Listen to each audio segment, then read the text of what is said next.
Dear student, welcome to physics नमा। आज के इस वीडियो में हम लोग आईआईटी 2019 में फिजिक्स से आए एक क्वेश्चन को सॉल्व करेंगे। यह question motion in straight line से लिया गया है और यह एक ग्राफ से रिलेटेड है। तो आइए क्वेश्चन को देखते हैं और इसको सॉल्व करते हैं। A particle starts from origin O from rest and moves with a uniform acceleration along the positive X axis. एक पार्टिकल है, वह ओरिजिन ओ से मूव करना स्टार्ट करता है और वह एक्स एक्सिस के अलोंग मूव करता है और उसका जो एक्सेलरेशन है यूनिफॉर्म है। Identify all figures that correctly represents the motion qualitatively. तो हमें इसमें 4 ग्राफ दिया गया है और हमें इस 4 ग्राफ में से बताना है कि कौन कौन ग्राफ इस मोशन को रिप्रेजेंट कर रहा है। ये एक्सेलरेशन है, v वेलोसिटी है और x डिस्प्लेसमेंट है और t टाइम है। तो आइए सबसे पहले हम लोग देखते हैं। यह कार है और यह ओरिजिन से स्टार्ट करता है मूव करना और इसका एक्सेलरेशन यूनिफॉर्म है, यानी एक्सेलरेशन यूनिफॉर्म यानी हो गया एक्सेलरेशन कांस्टेंट है। और acceleration is uniform that is it is constant. तो acceleration time graph in figure A is for constant acceleration. तो आप फिगर ए का जो ग्राफ देखेंगे तो इससे आप देख रहे हैं कि इसमें क्या है कि जो एक्सेलरेशन है टाइम के रिस्पेक्ट में कांस्टेंट है। जैसे जैसे टाइम इंक्रीज कर रहा है लेकिन एक्सेलरेशन क्या है, वह कांस्टेंट ही है। तो जो हमारा क्वेश्चन में जो कंडीशन दिया गया है उस कंडीशन को यह फुलफिल कर रहा है, यानी यूनिफॉर्म एक्सेलरेशन है, यानी एक्सेलरेशन कांस्टेंट है। यानी ए में जो ग्राफ दिया गया है वह ग्राफ इस मोशन को रिप्रेजेंट कर रहा है। अब आइए हम लोग नेक्स्ट ग्राफ को देखते हैं। If acceleration is constant, velocity time graph will be incline and straight line.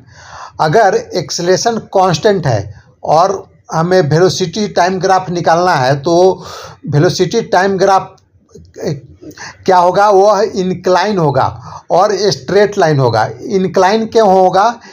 Incline होगा तो इससे मालूम चलेगा कि या तो वेलोसिटी इंक्रीज कर रहा है या डिक्रीज कर रहा है।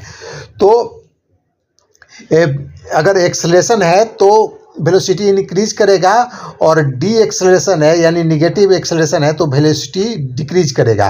तो इस केस में जो एक्सेलरेशन है वह कांस्टेंट है, पॉजिटिव है। तो यह क्या है कि इस केस में वेलोसिटी इंक्रीज करेगा और इंक्लाइन होगा और स्ट्रेट लाइन होगा। स्ट्रेट लाइन क्यों होगा? क्योंकि अगर ग्राफ को हम देखते हैं तो अगर इक्वल इंटरवल टाइम लेते हैं कि ग्राफ के किसी भी पार्ट में इक्वल इंटरवल ऑफ टाइम लेते हैं और उस टाइम में हम जो वेलोसिटी का डिफरेंस निकालते हैं तो वह इक्वल आएगा। वेलोसिटी का जो डिफरेंस आएगा इक्वल आएगा। इक्वल क्यों आएगा? क्योंकि एक्सेलरेशन कांस्टेंट है।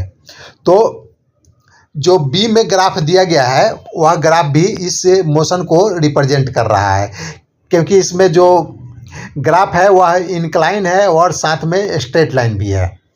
और जो सी में ग्राफ दिया गया है यह ग्राफ एक्स और टी का है, यानी डिस्प्लेसमेंट और टाइम का ग्राफ है। तो यहाँ पर हम देख रहे हैं कि जब टाइम 0 था तो इसका डिस्प्लेसमेंट 0 नहीं है, यह कुछ डिस्टेंस पर है। तो हमें क्वेश्चन में दिया गया है कि जो पार्टिकल है ओरिजिन से स्टार्ट होता है और इस केस में देख रहे हैं कि पार्टिकल का जो मोशन है वो ओरिजिन से स्टार्ट नहीं हो रहा है, यानी सी जो ग्राफ है वह इस मोशन को रिप्रेजेंट नहीं करेगा। अब हम डी को देखते हैं तो डी भी डिस्प्लेसमेंट और टाइम का ग्राफ है। तो देखिए डिस्प्लेसमेंट इस केस में देख रहे हैं कि जो मोशन है वह कहाँ से स्टार्ट हो रहा है, ओरिजिन से स्टार्ट हो रहा है, जैसा हमें क्वेश्चन में दिया गया है। तो एक तो कंडीशन फुलफिल कर रहा है और दूसरा जो यह ग्राफ है यह कर्व है। तो हम जानते हैं कि अगर पॉजिटिव एक्सेलरेशन है तो जो कर्व होता है एक्स और टी के ग्राफ का वह अपवर्ड में होता है। अगर निगेटिव एक्सेलरेशन है तो यह जो कर्व होगा वो डाउनवर्ड की तरफ होगा।